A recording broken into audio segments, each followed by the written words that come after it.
Bienvenidos a todos los que están siguiendo la transmisión a través de Facebook Live, a través de nuestra plataforma de Zoom. Y bueno, pues La Ciencia para Todos, programa de fomento a la lectoescritura y divulgación de la ciencia, como parte de sus actividades presenta la charla del día de hoy que se llama Tiburones Supervivientes del Tiempo, en honor a una nueva edición de este libro, revisada y aumentada por el doctor Mario Jaime, quien está aquí presente y que va a dialogar con otro autor que también es del Fondo de Cultura, Álvaro Chaus. Ambos son biólogos, ambos han sido ganadores del premio internacional de divulgación de la ciencia Ruy Pérez Tamayo, y voy a dar lectura a sus semblanzas para comenzar con este diálogo. Mario Jaime es biólogo, poeta y dramaturgo egresado de la Facultad de Ciencias de la UNAM y doctor por el Centro de Investigaciones Biológicas del Noroeste SC de La Paz, Baja California Sur. Actualmente es académico e investigador de diversas especies de tiburones en el Golfo de México y el Océano Pacífico. Ha recibido diferentes premios nacionales e internacionales, como el Premio Nacional de Dramaturgia, el Premio Internacional de Divulgación de la Ciencia Ruy Pérez Tamayo, el Premio Nacional de Poesía Efraín Huerta, el Premio Nacional de Novela Jorge Ibargüengoitia y el Premio Nacional de Poesía Mérida. Es autor de más de 10 libros y de varios artículos científicos. Ha publicado, entre otros, Sangre en Zafir, Pasión y Muerte de un gran tiburón blanco, El ajedrecista y la muerte, y Tiburones, supervivientes del tiempo, de la colección La Ciencia para Todos. Álvaro Chauscador es biólogo por la Facultad de Ciencias de la UNAM y doctor en Ciencias Biomédicas por el Instituto de Ecología de la misma universidad. Actualmente es profesor de la Facultad de Ciencias y divulgador de la ciencia. Ha publicado, entre otros, Cazadores de Monstruos y Hay un dinosaurio en la sopa, en mi sopa, una guía rápida sobre evolución biológica. Este fue el libro que también tuvo el Premio Internacional de Divulgación de la Ciencia, Ruy Pérez Tamayo, y que también es parte de la colección La Ciencia para Todos. Pues bueno, pues muchas gracias por estar aquí, y pues este va a ser un diálogo entre colegas y bueno, pues adelante. Pues adelante, Álvaro, tú eres aquí el invitado de honor. Pues muchas gracias. Pues primero que nada quiero agradecerte, Mario, la invitación y además felicitarte por la nueva edición del libro de Tiburones. Yo todavía no lo tengo, pero ya lo conseguiré.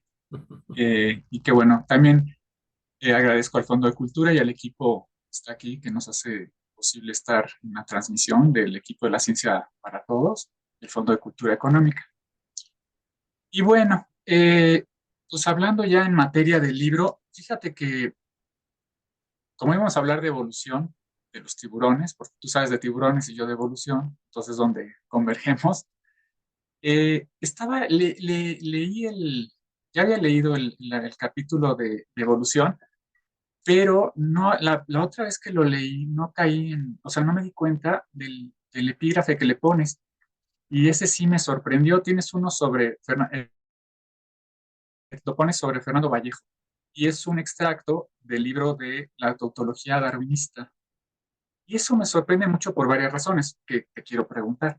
Una es, eh, Fernando Vallejo es un escritor colombiano, bueno, para ponerlo un poquito en contexto, que se hizo famoso por publicar novelas sobre el narcotráfico en Colombia, y tiene además otros ensayos importantes sobre la política en Colombia y demás situaciones religiosas. También tiene uno muy famoso que se llama La puta de Babilonia, donde critica toda la Iglesia Católica.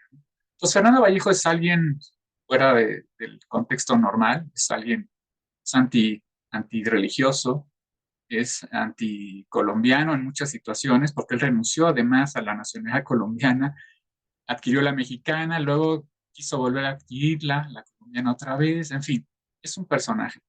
También está en contra de muchas cosas de la religión, en este caso católica, porque claro, él nace en ella, ¿no? Pero estaría en contra de todas por las más causas, porque parece ser que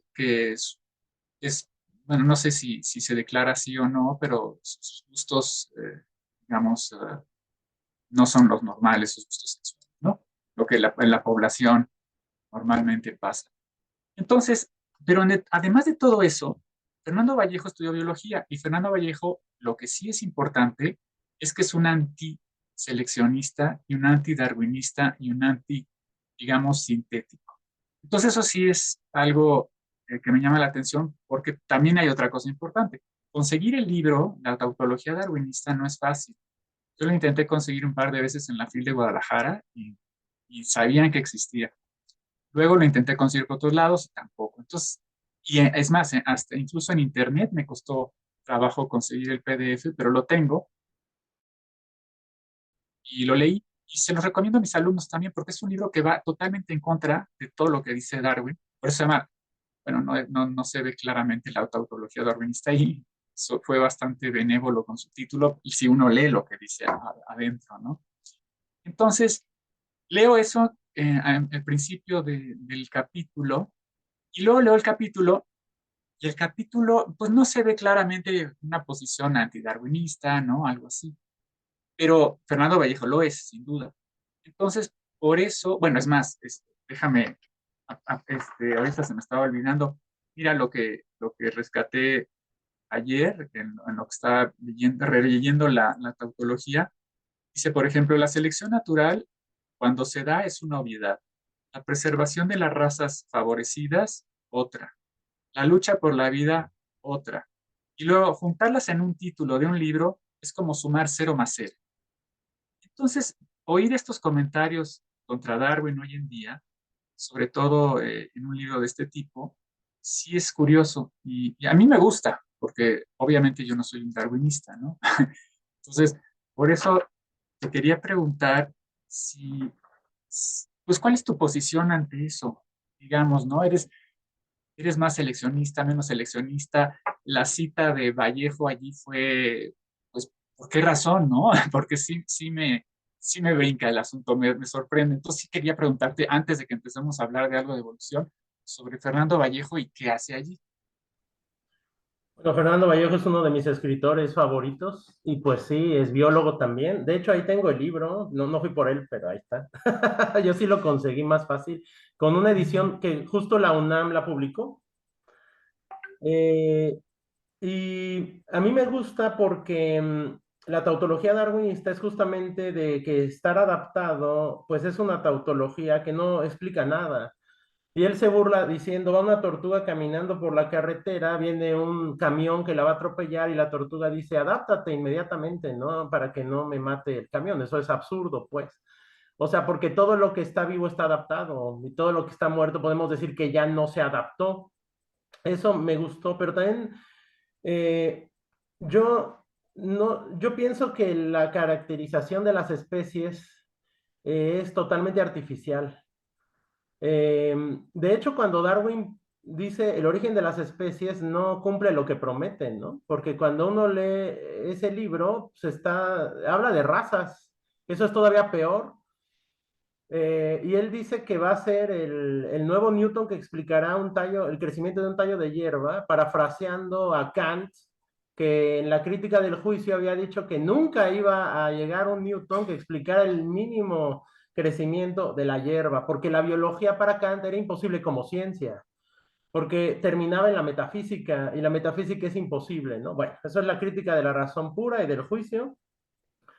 Entonces, cuando yo le pregunto a un biólogo, yo soy biólogo también, ¿qué es una especie? Nadie sabe, porque hay tantas definiciones de especies como posturas, ¿no? No es lo mismo una especie de bacteria que, pues yo para decir que esa especie me tengo que ir a lo genómico o a si es gram positiva o gram negativa, pero ya no tomo en cuenta tantas si es un coco o un bacilo, la forma. Sin embargo, un botánico sigue tomando formas, ¿no? O un zoólogo. Entonces, cuando hablamos de especies, es tan difícil saber qué demonios es una especie y cada vez que tenemos una definición de especie, siempre hay un ser vivo que la rompe, ¿no? Por ejemplo, no sé, los tenóforos o organismos que conforman colonias en el zooplancton, como los cinturones de Venus, pues ¿qué son? ¿Son individuos o son comunidades? Porque entonces un hormiguero es una especie o solo una hormiga del hormiguero de la colmena es una especie. Bueno, no entendemos nada. ¿Y qué hacemos con los musgos que tienen alternancia de generaciones, ¿no? Y una generación es asexual y la otra es sexual. Entonces eso nos vuelve locos. Entonces a mí me gusta mucho por eso esa postura de Fernando Vallejo de que lo que evoluciona es lo vivo, lo viviente y no tanto los individuos ni las especies, porque eso para él es una clasificación artificial. Ya en el capítulo, pues no me iba a poner a discutir eso, porque es más bien yo lo que tenía que contar era la historia de lo que se conoce de los fósiles, de los ancestros de los tiburones y cómo explica eso más o menos la biodiversidad que tenemos hasta la fecha. Pero mi postura es más en ese aspecto, más, no me voy a atener a una escuela porque decía Nietzsche que las convicciones son cadenas, sino más bien voy a pensar, soy como un poco escéptico, un poco sospecho de todo eso, porque creo que la biología está en el límite de la filosofía y la ciencia, sobre todo cuando nos ponemos a discutir cosas tan dinámicas y difíciles para entender para la mente humana, pero mi postura sí va más, yo voy más con Fernando Vallejo en ese aspecto.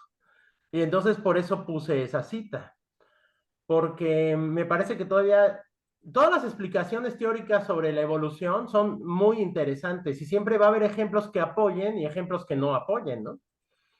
Pero cuando empezamos a jerarquizar diciendo cómo evolucionan las especies, bueno, me acuerdo del doctor Cope en el siglo XIX que atacaba mucho a Darwin y decía, sí, pero ¿y los géneros de dónde salieron, no? O sea, eso es todavía más difícil y los órdenes. Entonces, pues no, creo que no respondí nada, pero respondí algo, ¿no? Ahí no. Sí, de hecho, el mismo Darwin en el libro El origen de las especies, él no define lo que es una especie. De hecho, él te dice, como todos sabemos lo que es una especie, pues no me voy a meter en ese problema. Y entonces, el libro acaba siendo algo extraño porque tienes el título El origen de las especies, entonces no te define qué son las especies. Es como que leyeras un libro de hoyos negros que dijeran, pues bueno, como todo el mundo sabe que es un hoyo negro, no lo voy a definir. Te quedases en esa ambigüedad, ¿no? Eh, y luego el origen de las especies. Viene otro problema allí, de las especies, ¿no? La realidad de la especie como tal, si hay, tiene una realidad independiente de nosotros o no. Entonces, no sé si tú cómo piensas, ¿qué piensas de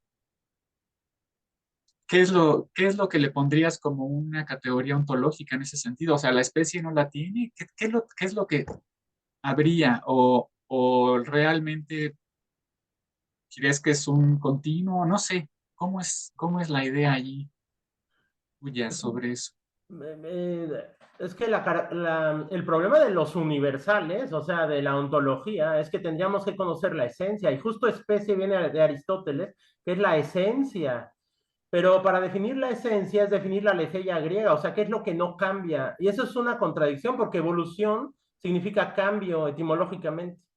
O sea, si nos ponemos muy universalistas, si hay evolución, no existen las especies. Y si existen las especies, entonces no hay evolución. Entonces, hablar de evolución de las especies sería una contradicción filosófica. Solo estoy hablando de filosofía, ¿no? Y eso nos vuelve locos. Tal vez algo como tipos, pero pues ay, es que de pronto cae la subjetividad porque mi categoría, ¿dónde la empiezo y dónde la acabo, no? Creo que Borges se burla de eso en un cuento, diciendo, voy a catalogar a las especies según la forma de la nariz, ¿no? O sea, yo escojo las características que se me dé la gana. Y esto parece una crítica muy fuerte para los biólogos, pero ¿qué otra cosa podemos hacer? O sea, nuestro cerebro funciona de tal manera que tenemos que catalogar ciertas cosas para poder ubicarlas. Entonces, yo todo el libro hablo de especies de tiburones. O sea, me estoy contradiciendo porque si yo no creo en las especies, ¿por qué demonios hablo de especies de tiburones? Porque es la única forma que nuestro cerebro puede entender clasificando la naturaleza de una manera artificial porque es tan compleja que cómo la explicas de otra manera, ¿no? Sería mucho más difícil. Entonces yo hablo, bueno, el Carcharodon carcarias es el tiburón blanco, los xenocántidos evolucionaron en el devónico, y tengo que utilizar las clasificaciones vigentes para que podamos entender algo. O sea, los biólogos somos bipolares, ¿no? Filosóficamente hablando. Y eso es muy interesante. Entonces, por eso hablo de especies y todo el tiempo pongo el nombre vulgar y la especie, ¿no? Pero esa es la taxonomía y la sistemática actual de los tiburones, que va más allá de lo ontológico, pero sí que se entienda que son categorías artificiales que los humanos tenemos para entender. Y continuando con la idea que tienes, que si es un continuo, cuando uno ve la evolución de los tiburones, pues sí parece un continuo, porque los fósiles más antiguos que tenemos del ordovícico de dentículos dérmicos, y después ya que empiezan a aparecer fósiles en el devónico como de placodermos, por ejemplo, acantodios. Los placodermos pues tienen partes cartilaginosas y partes óseas, ¿no? Un elasmobranquio actual se define desde el punto de vista de peces condrictios en que tiene algo que se llama cartílago en forma de mosaicos o de teselas. Y eso es algo que empezamos a ver en los fósiles de tiburones a partir de, se llama cartílago prismático, a partir del devónico, ¿no? Pero sí se ve como, o se puede inferir filogenéticamente que hay un cambio de lo óseo a lo cartilaginoso, porque en la frontera del devónico, y se tiene evidencias por los proxies de las rocas, el calcio se empieza a deprimir en el mar. Entonces, eso dispara un cambio anatómico y alguien diría, se adaptaron, se adaptaron. Un cambio anatómico y fisiológico que es el cartílago prismático, ¿no? Pero si uno se va más atrás del devónico, empieza a ver grupos de animales que no saben si ponerlos en los elasmobranquios o pseudoelasmobranquios, como los placodermos, que ya tienen claspers, todavía no tienen cartílago prismático, pero ya tienen un esqueleto cartilaginoso, pero todavía tienen espinas óseas, ¿no? E igual se puede ver en los dentículos dérmicos. Entonces, cuando uno estudia todo esto que radia, parece que es un tipo de continuo con callejones sin salida aparentes, porque pues nuestro registro fósil está súper sesgado, evidentemente, pero que llegan hasta la actualidad. Entonces, pues sí, yo sería más monista en el sentido de Haeckel, ¿no? De que, o sea, no hay un dualismo, hay un monismo, y que todo es lo viviente. O sea, todos somos hermanitos. Ahora, oye, ahorita que estás mencionando a Borges, me recordé el otro problema que tiene la sistemática y la taxonomía cuando Borges, creo que es en Zoología Fantástica, no recuerdo bien, donde habla del unicornio y dice que el unicornio vamos a hacer la sistemática y la taxonomía de él y dice que el unicornio no tiene tal cosa, no tiene tal otra, ni esta. Y acaba diciendo, bueno, entonces podríamos estar al lado de él sin saber que tenemos un unicornio allí. Y eso es curioso porque es lo que nos pasa muchas veces en sistemática al querer definir las Y de especies de esa hecho, manera cuando están cambiando, ¿no? estaba leyendo en tu libro la parte que se llama Monstruos de Fábula, ¿no? De los Ajá. bestiarios en un dinosaurio, hay un dinosaurio en mi sopa, que es, yo sí lo he leído un montón, mira, tengo así todo subrayado. Y Yo entonces ahí también, aquí está el justo, tuyo, ¿eh? mira, bueno, ya nos estamos dando besitos a distancia. Exacto, sí, vamos a tomar una copa al rato. Y hablas justo eso, ¿no? Un unicornio no es más que un caballo con un cuerno, ¿no? Un pariente cercano de ellos es el rinoceronte, el cual sí tiene el arma. Visto así, pues no parecería tan descabellado. Entonces aquí la cosa sería la clasificación, la semántica, pero bueno, ahora tenemos las herramientas genéticas, ¿no? Que por un lado nos pueden ayudar a resolver ciertas cosas y por otro nos confunden más, porque los genes, entre más los estudiamos, pues estamos más lejos de la teoría de Mendel como era, ¿no? Ahora parece que es la danza de los genes, lo que va cambiando las configuraciones proteicas, ¿no? Y creo que más que nada el término proteico ahora pues es mucho más este, contundente, ¿no? Porque Proteo es el dios que cambia de forma, cambia de forma y cambia de forma. Entonces parece que pues todos en nuestro genoma tenemos la capacidad de cambiar de forma, pero pues aquí viene una discusión, si está determinada bajo las leyes físicas, ya no hay un autoordenamiento con ciertos límites, que debe de haberlo, ¿no? O sea, y eso es bien, bien interesante. O sea, debe haberlo, debe haber Bueno, debe haber una norma ahí atrás. no, no normas, sino más bien limitaciones a partir si las leyes físicas son ciertas o no. O sea, yo siendo más al determinismo débil, porque el fuerte ya sería demasiado así destinal, pero si nosotros pensamos que hay leyes físicas que funcionan en nuestro planeta, por lo menos en nuestro planeta, no sé si como es arriba es abajo, eh, pues entonces la propia materia tendría una limitación para su transformación, porque no sería infinita su posibilidad, o por lo menos no puede saltar del 1 al 800. O sea, tiene que haber una especie de continuidad que vaya plastificando, pero siempre en los límites de un determinismo que a lo mejor todavía no entendemos del todo, ¿no? Vaya, es curioso.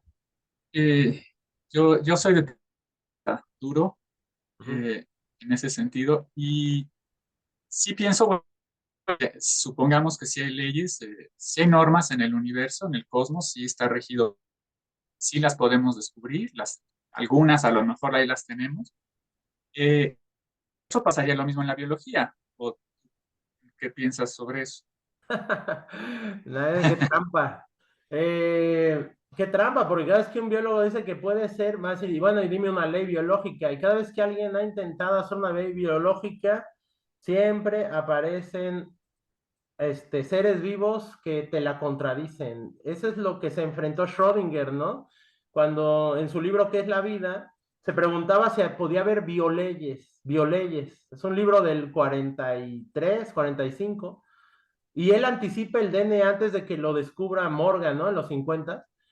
Y entonces Schrödinger dice que si hay bioleyes, deberían referirse a lo energético.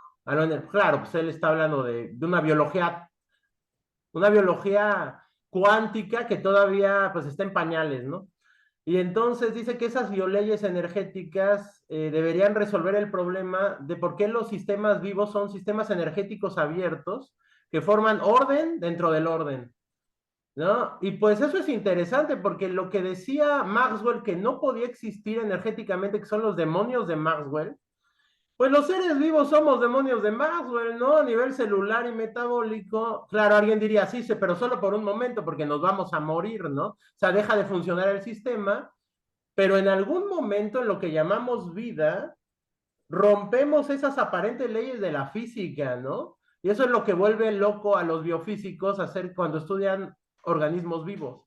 Entonces, yo no me atrevería a decir como Darwin y Lamarck que hay leyes biológicas, porque tendrían que funcionar para todo el espectro de biodiversidad a todos los niveles, y todavía no conocemos bien eso, ¿no? Creo que uno de los mejores biólogos que ha intentado definir la vida es Tibor Ganti, el químico húngaro, en los 70, a partir de la teoría del quimiotón, donde dice, si algo está vivo, funciona, químicamente, funciona. Y tiene que tener tres subsistemas autónomos que se correspondan a sí mismos.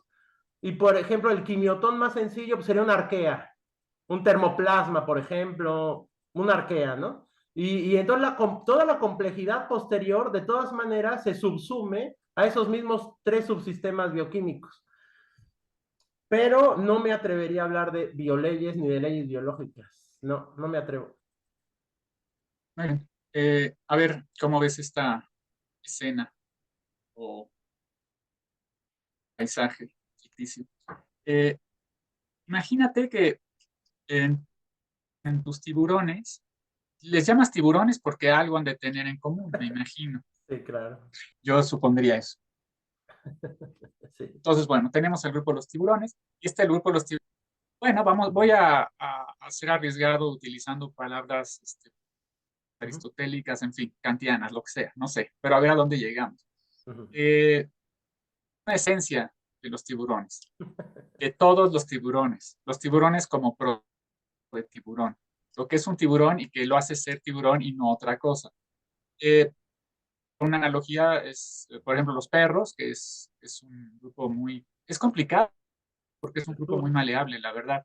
Sí. Quizás sea el más complicado, pero nunca con otra cosa, nunca.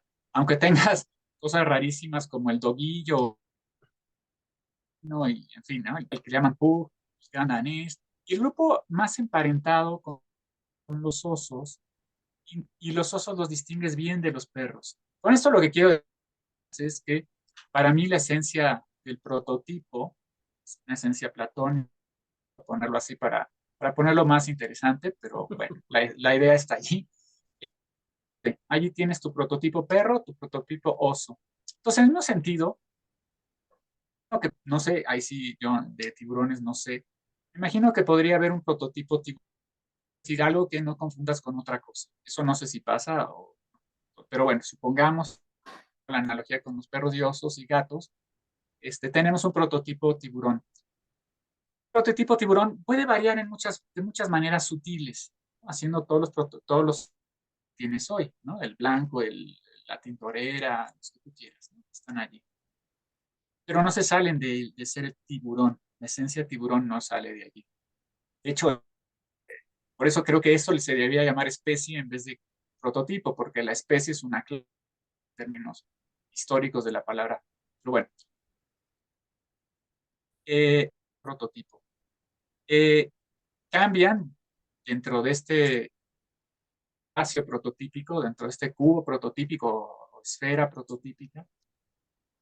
Y ahí más o menos pues puedes hablar de gradualidad, no hay problema.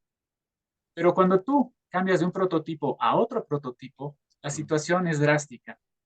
Un cambio que tú desconoces, pero se reacomoda el sistema prototípico y otra cosa. Entonces, lo que yo quería es cómo a veces se escena en los tiburones, qué tan real a veces, qué tantos problemas con eso, ¿no? O de plano, ¿no? O sea, podríamos hablar de eso, podemos hablar de un prototipo tiburón que no sé dónde, de otro prototipo, claro, eso habría que ver, ¿no? Y entonces la evolución sería simplemente una evolución de prototipos y no una evolución de especies, porque las especies seguirían siendo el mismo prototipo, ¿sale? Entonces, ¿cómo ves esa imagen? No sé, hablar de un prototipo tiburón que luego genera otro prototipo o que viene de otro prototipo. Puedes distinguir claramente tú. Si no es tan sencillo y qué inteligente que uses prototipo y no arquetipo, porque si utilizas arquetipo caerías en la esencia platónica, ¿no? Y justo Eso fue el claro. guiño. Y justo, ya que citaste a Aristóteles, pues Aristóteles dice eso, que la esencia no se puede conocer, solo sus accidentes. Y lo que conocemos los biólogos, lo que describimos, no sé si conocemos, pero lo que describimos son los accidentes de los seres vivos. Entonces, no es tan fácil saber qué es el prototipo de un tiburón. O sea, un tiburón se define como un pez con esqueleto de cartílago. Bueno, pero de una quimera y una raya también. Ok, entonces un tiburón sería un euceláceo. ¿Qué es un euceláceo, no? Bueno, pues posee dentículos dérmicos, pero también las rayas y las quimeras. Ok, reproducción interna, pero también las rayas y las quimeras. Ok, vendiduras branquiales desnudas y laterales. Ok, no ventrales. Pues es solamente cuestión de en qué lugar están. Si es ventral, ya es raya. Si es lateral, ya es tiburón. Pero eso, o sea, no sé si en la naturaleza eso corresponde con una categoría natural o más bien es algo que yo describo para poder separarlo y entenderlo en cuanto a la forma, porque forma es potencia, ¿no? Entonces no es tan fácil y justamente en la evolución de los tiburones se puede ver que no es sencilla. Por ejemplo, en el Devónico y después en el Carbonífero, la mayoría de los fósiles de condrictios que tenemos son como como una transición de quimera a neoceláceo, entendiendo tiburón por la forma actual. Pero hay tiburones actuales que no tienen esa misma forma.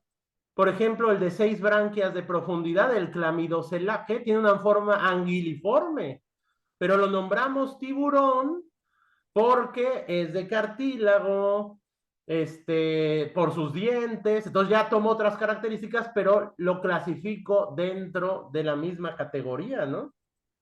El Cladocelaque, por ejemplo, se tienen fósiles que parece que su forma es la de un tiburón con las aletas dorsales y las aletas pectorales, pero tiene restos óseos. Entonces no puede considerarse un tiburón, sería como una transición, ya que aparecen peces que tienen un cartílago prismático, podemos decir que pueden ser los primeros tiburones, pero no es tan fácil porque la forma de esos peces parece que se parecen más a las quimeras, los holocéfalos actuales.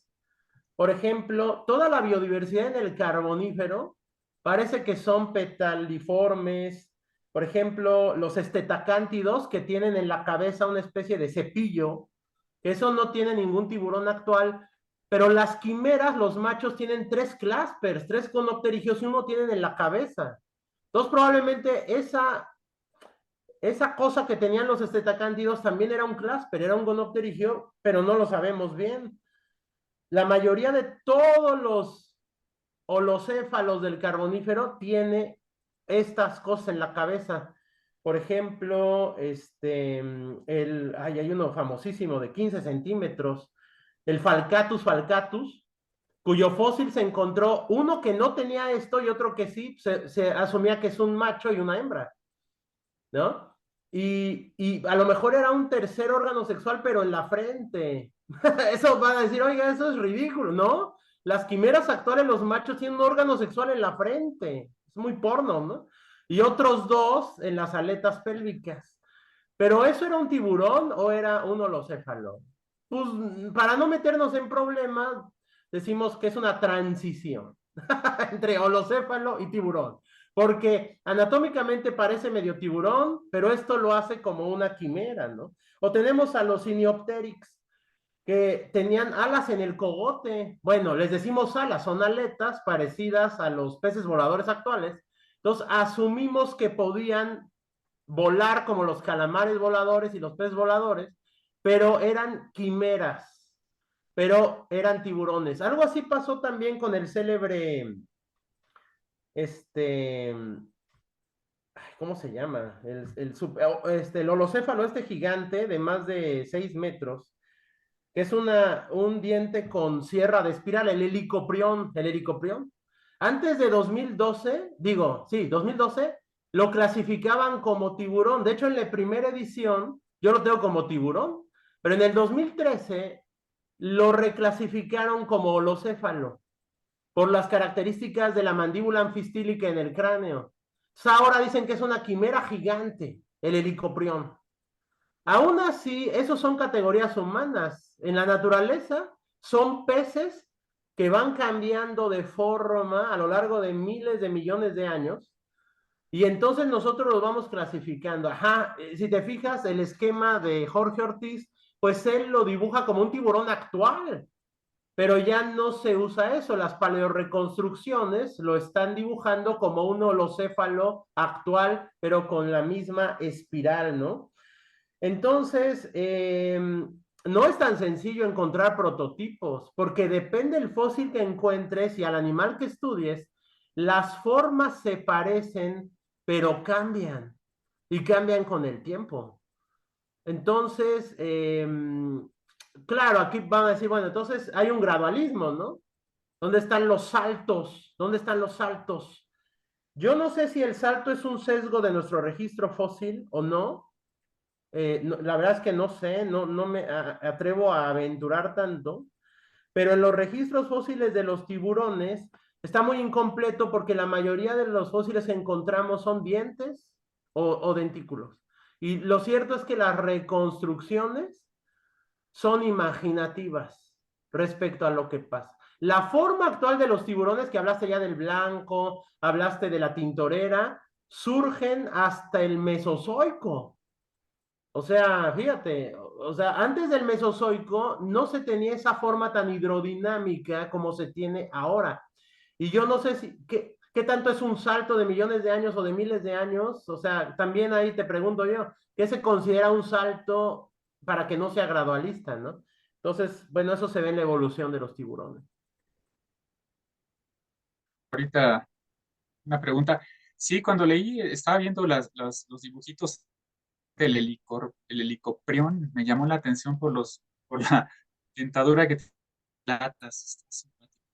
Pero bueno, eh, sí, el asunto de oír los fósiles, bueno, reconstruir los organismos que vivieron hace mucho tiempo a partir de fósiles, pues es complicado, ¿no?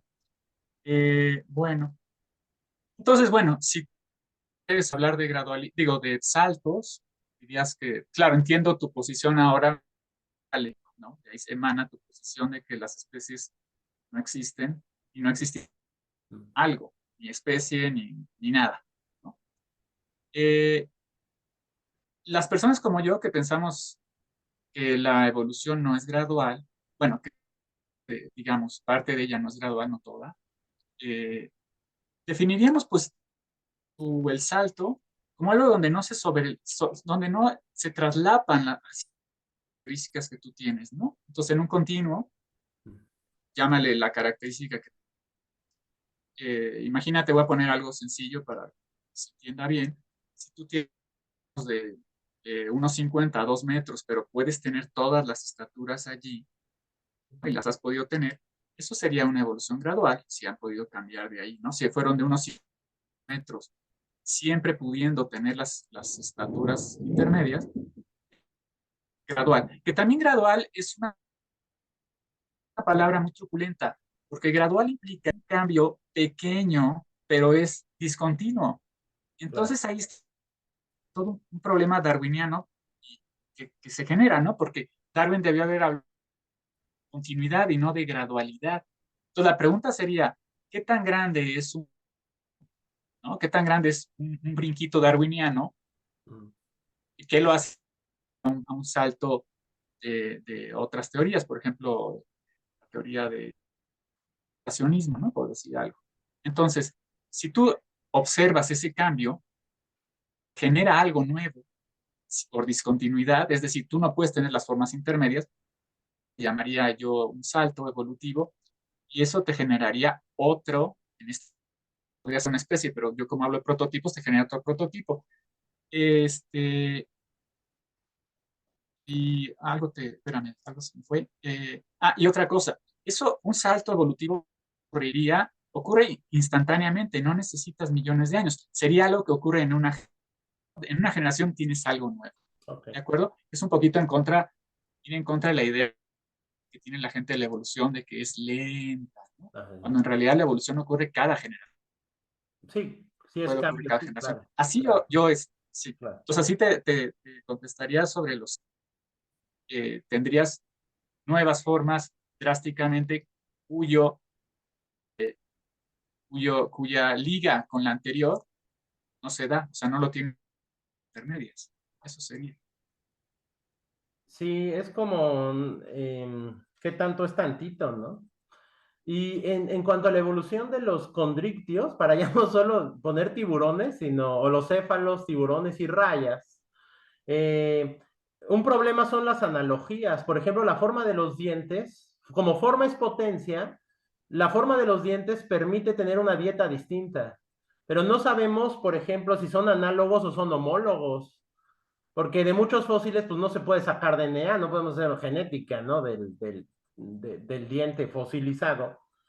Entonces, por ejemplo, uno ve dientes de Ibodus, de los ibodontes del Jurásico, del Mesozoico, y pues varios tiburones actuales heterodontiformes tienen esa misma dentadura, pero no se sabe si es una continuidad o no, o simplemente la naturaleza encuentra la misma forma de resolver el problema con las mismas formas.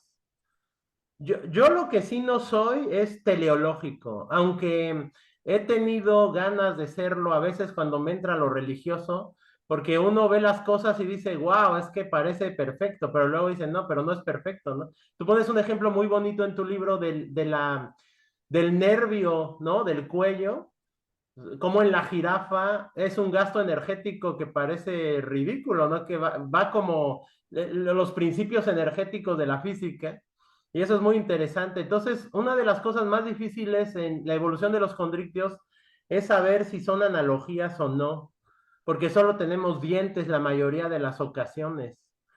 Y otra de las cosas que no encuentro mucha respuesta y muchas hipótesis, eso es el gigantismo, ¿no? Que sufrieron ciertos grupos de tiburones, pero ya después de los dinosaurios, ya en el Cenozoico, hace 50, 10 millones de años, pues los grandes megalodontes, que pues el megalodón es la estrella, o todos, pero hay todo un grupo de tiburones gigantes y que ahora solo sobreviva de ese linaje solo uno, que es el tiburón blanco, ¿no? También me hace pensar en si existe la extinción o solo el cambio, ¿no? O las dos cosas.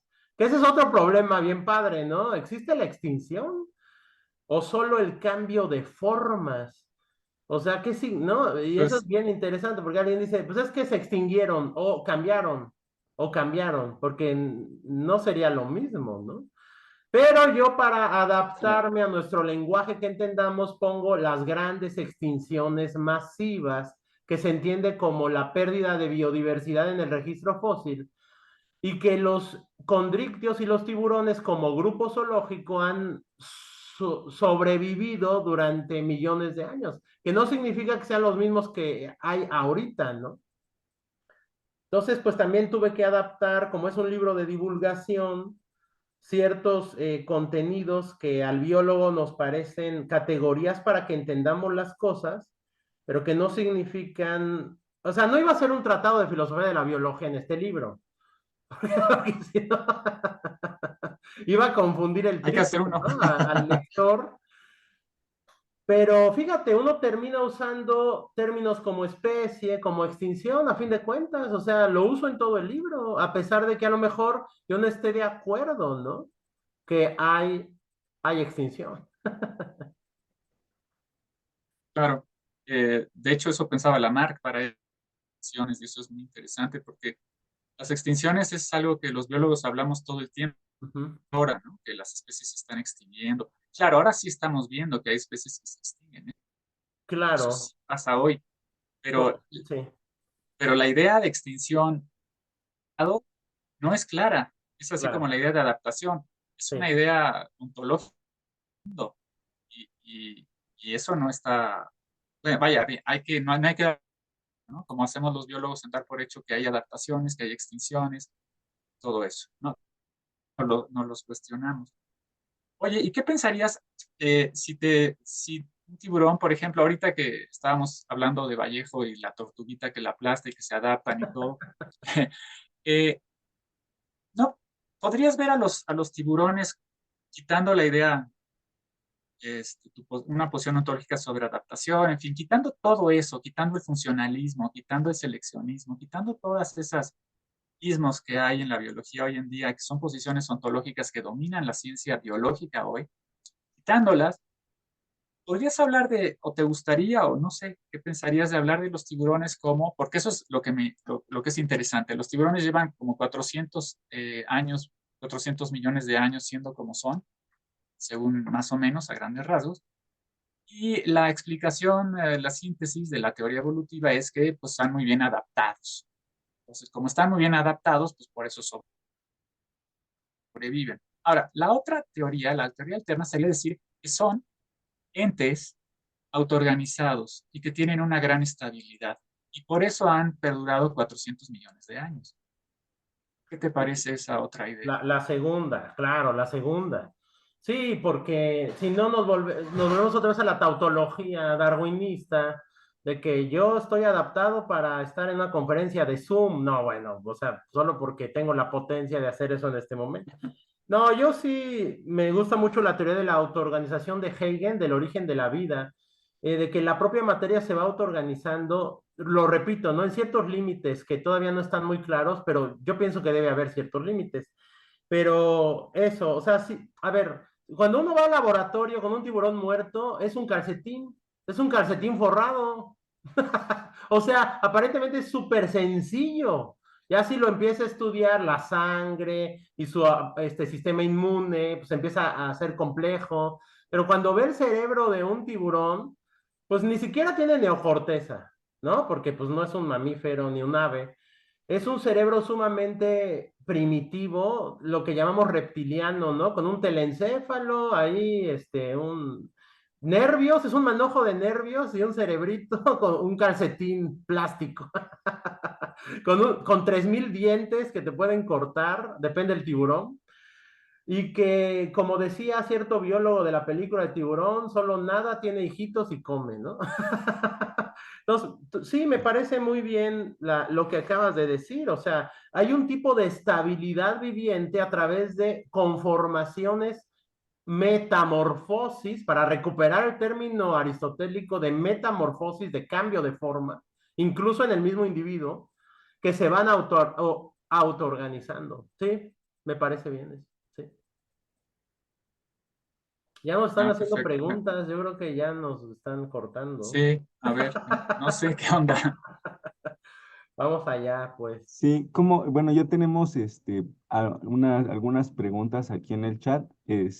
¿Cómo ven si vamos adicionando las preguntas que tengan los asistentes Muy bien. eh, aquí por Facebook y bueno, por Facebook y por aquí por Zoom? Nos preguntan cuál era la imagen que se tenía de los tiburones en la antigüedad. Eh, en su libro vi que le han aparecido en la producción artística del ser humano desde hace mucho tiempo.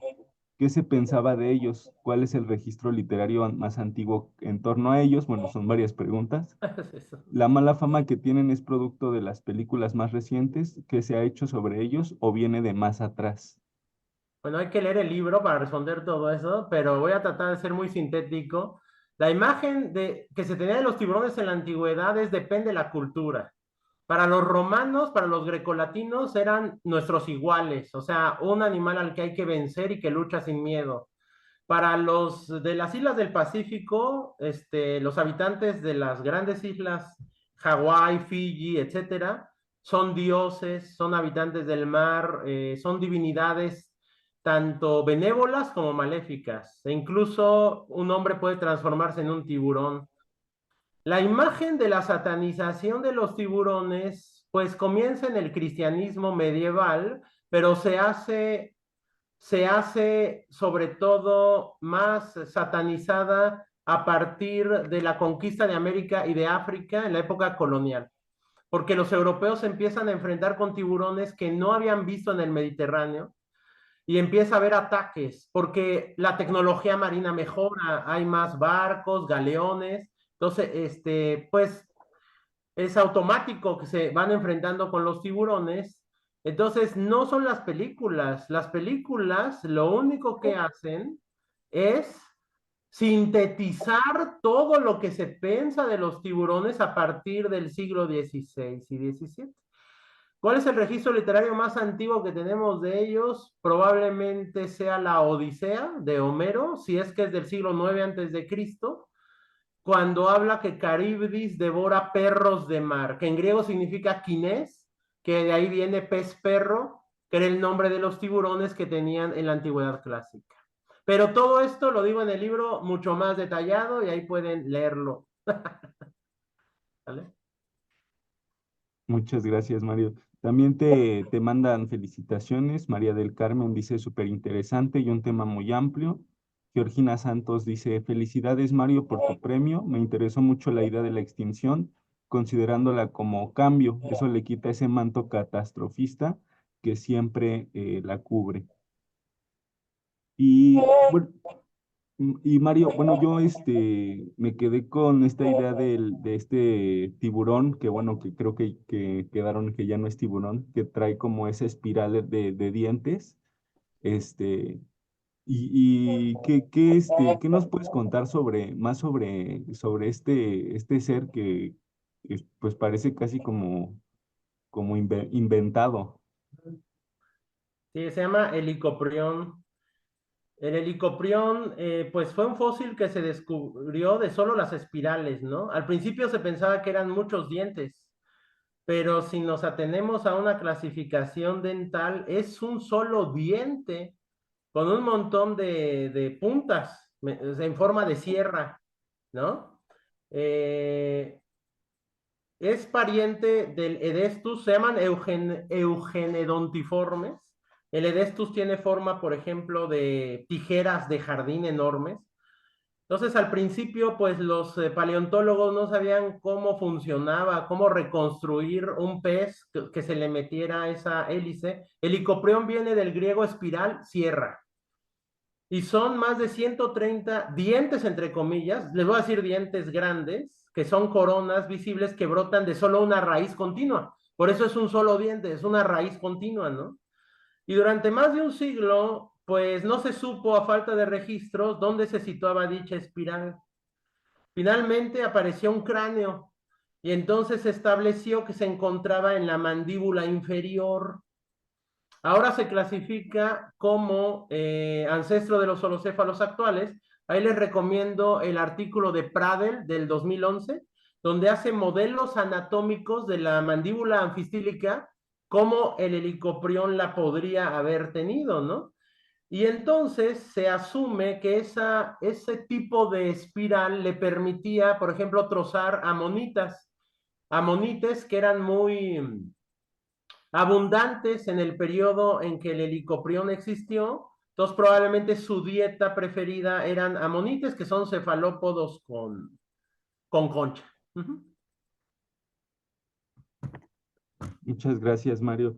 Bueno, déjame mencionarte que se conectó con nosotros durante esta charla aquí por medio de Zoom el Centro de Estudios Tecnológicos del Mar de la Dirección General de Educación, Ciencia y Tecnología del Mar.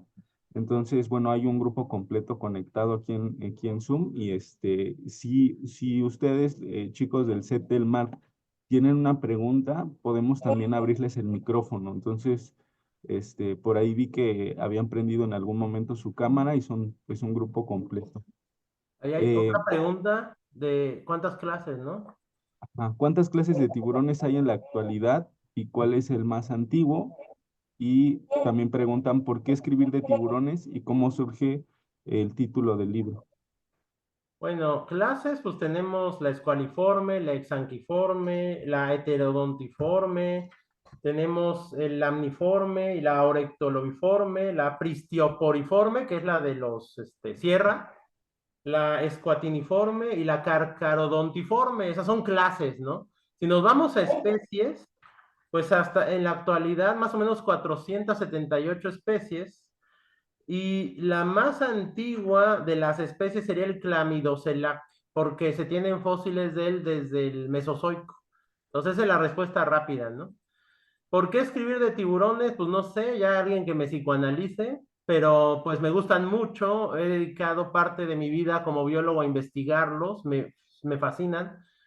Claro, me fascinan también las anacondas y, o sea, todo lo vivo, pero eso es un grupo que me ha fascinado muchísimo y no quiero psicoanalizarme. Y el título del libro surge, pues, como estoy hablando con el doctor Caos, ¿no? Digo, chao, que son supervivientes en el tiempo, que como linaje han sobrevivido durante los últimos 400 millones de años, y yo quiero explicar, o sea, es la tesis principal del libro, que la biodiversidad proviene de un cambio continuo en la historia del planeta, ¿no?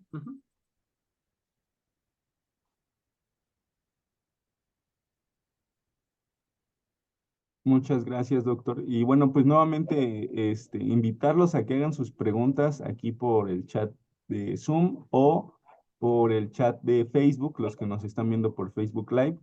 Y ah, y y bueno, pues nada, creo que los tiburones son un tema fascinante.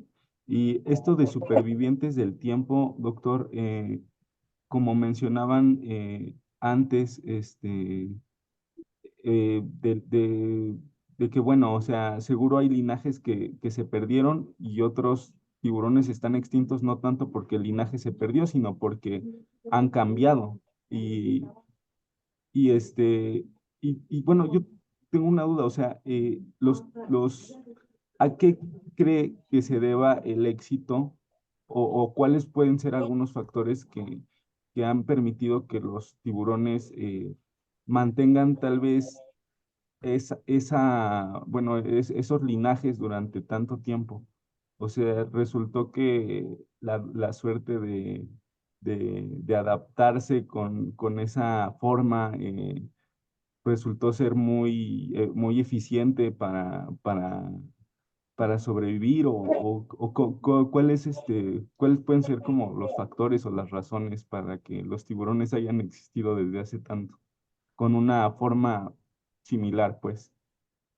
A lo largo del tiempo hay especies que se han hecho más hidrodinámicas, digámoslo así. Hay otras que no, son más de fondo, no se mueven tanto, pero son organismos sencillos en el sentido de que, repito, es como un calcetín, su sistema digestivo, forrado, ¿no? Con dentículos dérmicos, y esto les permite ser muy eficientes. La evolución de la mandíbula fue muy importante, y los tiburones actuales tienen una mandíbula iostílica, es decir, no está pegada al cráneo, y eso les permite protruirla de tal manera que pueden consumir presas mucho más grandes que si no tuvieran la mandíbula despegada del cráneo. Los humanos no la tenemos así, ¿no? Y el sistema inmune de los tiburones que estudiamos actuales es muy eficiente también. Entonces, estas características los hacen un ser, sí, como dijo el doctor Álvaro, muy estables en el sentido de la simplicidad para poder sobrevivir. Correcto. Ahí hay otra pregunta del Setmar. Bueno, yo Pregunta. les quiero, pues, decirle al público en general que pues compren el libro. Es un libro muy interesante. Él fue el primer ganador del premio que tuvimos del Premio Internacional de Divulgación de la Ciencia, Rui Pérez Tamayo 2012. Y el doctor Chaos también fue ganador de su libro, Hay un dinosaurio en mi sopa. Me parece que fue en el 2015, ¿verdad, doctor Chaos? En 2016, porque es cada 2 años. 2016, bueno, para que se enteren, tanto el libro del doctor Mario Jaime como el doctor Chaos, ambos participaron en este certamen con varios manuscritos y ellos obtuvieron el primer lugar. Entonces, sí pues si están interesados en conocer más acerca de los tiburones y del libro del doctor Chaos, es una lectura muy interesante, sobre todo porque les quiero compartir brevemente, este libro está formado por su índice y bueno, y tiene 11 capítulos, que es como lo compone, pero la pregunta que le quiero hacer al doctor Mario, ¿cuál sería la diferencia entre con las otras ediciones con esta? ¿Qué es lo que lo hace especial, por decirlo así? Pues está más actualizado en muchos conocimientos, sobre todo en ataques de tiburón, que es lo que le gusta a la mayoría de las personas. También estadísticas más actualizadas en cuanto a pesca, conservación, sobre evolución también, tiene más fósiles que se han descubierto en las últimas épocas. Entonces, pues la ciencia es una dialéctica infinita donde cada vez cambian teorías, se van descubriendo nuevas cosas, se van apartando otras. Entonces creo que está más completo. Aún así, siempre hay errores que hay que seguir trabajando y puliendo y es algo de nunca acabar.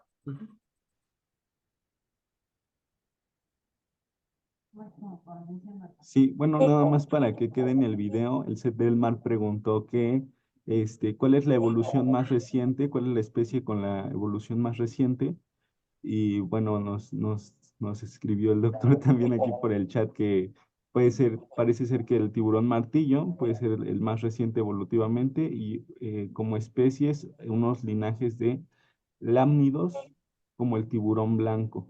Sí, o sea, como especies, algunos martillos, algunos esfirnas, parece que sí están cambiando en nuestra cara, ¿no? Y estamos viendo ese cambio apenas, sobre todo genéticamente.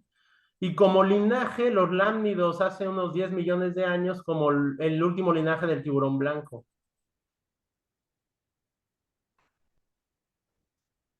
Y doctor, bueno, yo sé que me imagino que todas las especies de de tiburón están vulnerables, pero la que está más en la lista roja de especies en peligro de extinción, ¿cuál sería? Son especies muy costeras, especies también de tiburones de agua dulce, que casi son muy desconocidas, no son populares, porque pues, los populares son los de las películas, los tiburones blancos. Pero los más amenazados son los pristis, por ejemplo, que pristis, por ejemplo, está en nivel 1 cerca de la extinción. Es un hermoso pez que, pues, venerado por los mexicas, que le dicen tiburón sierra, ¿no? En realidad es una raya, pero vive habitaba el lago de Nicaragua y otros lagos, y pues por la destrucción de los hábitats costeros, pues están muy amenazados, ¿no? En el mar, ciertos martillos, esfirna, y también el tiburón puntas blancas. Pero hay un tiburón que nadie lo conoce que se llama Isogonphodon oxyrhynchus, nariz de daga, ¿no? Son tiburones pequeños de 1 metro, cazones, pero que viven en ríos, en Brasil, en Surinam, y por la destrucción de los hábitats costeros, pues su población ha disminuido hasta 90%. Hay otro tiburón que se llama Glyphis, que es de agua dulce, de Vietnam, Australia, Indonesia, pues que también están muy amenazados. Entonces, si nosotros queremos conservar la biodiversidad, no debemos impactar tanto los hábitats, eso es muy importante. Y como los tiburones tienen áreas de crianza en zonas costeras, eso los puede impactar mucho. Doctor, Dice, preguntan aquí en el chat que, ¿cuál es su libro favorito? a ver, que el doctor Chaos diga primero.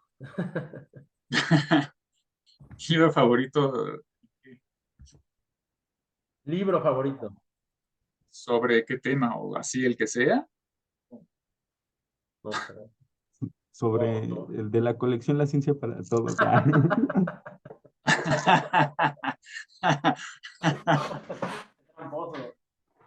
Prometemos no Pues, censurarlos, ¿eh? Sí. pues Sí, ¿no? yo creo que puede ser uno dentro de los temas que estuvimos hablando, de filosofía de la ciencia, de biología y a lo mejor otro de literatura en general. Uy, hay muchísimos, O su autor pero favorito también puede ser. muchísimos, pero si me diesen a escoger un libro, así como de siempre dicen que ¿con qué libro te irías a una isla? Yo me iría con el Quijote.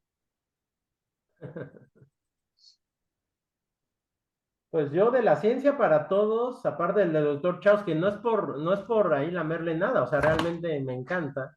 También me gusta mucho de Armando Arellano Ferro de por qué no hay extraterrestres en la Tierra. Y el que me fascinó fue el de Anita Hoffman desde que yo iba en la universidad de los ácaros. Se me encanta. Pero eso es de la colección. Ahora, preguntarme a mí eso es como preguntarle a un glotón qué es su platillo favorito. Es imposible contestar esto. Yo diría que mi Dios padre es William Shakespeare.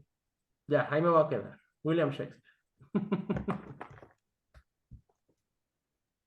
Pues muchas gracias. Pues ya llevamos 1 hora desde que empezó la charla y pues a modo de cierre, no sé si cada uno quisiera comentar algo para cerrar la charla de hoy, alguna conclusión o anécdota o reflexión. Pues, Álvaro. Pues bueno, nada, yo les agradezco la invitación. Te felicito, Mayrio, por tu nueva edición del libro Tiburones. Me encanta. Y luego ya discutimos otro día. Necesito que me expliques algo sobre eso de la neotenia de los tiburones. Pero bueno, les agradezco a todos. Muchas gracias. Pues, gracias, doctor Álvaro. Gracias a todos ustedes, Lorena, Antonio, Laura, Adriana, pues por permitir esto y que se siga difundiendo pues la ciencia, ¿no? Y pues no se puede concluir nada en la ciencia, esa es la conclusión, de que no se puede concluir nunca nada. Solo podemos tener inferencias, teorías e hipótesis. Y un científico pues no puede encontrar verdades, solamente inferimos ciertas cosas, ¿no?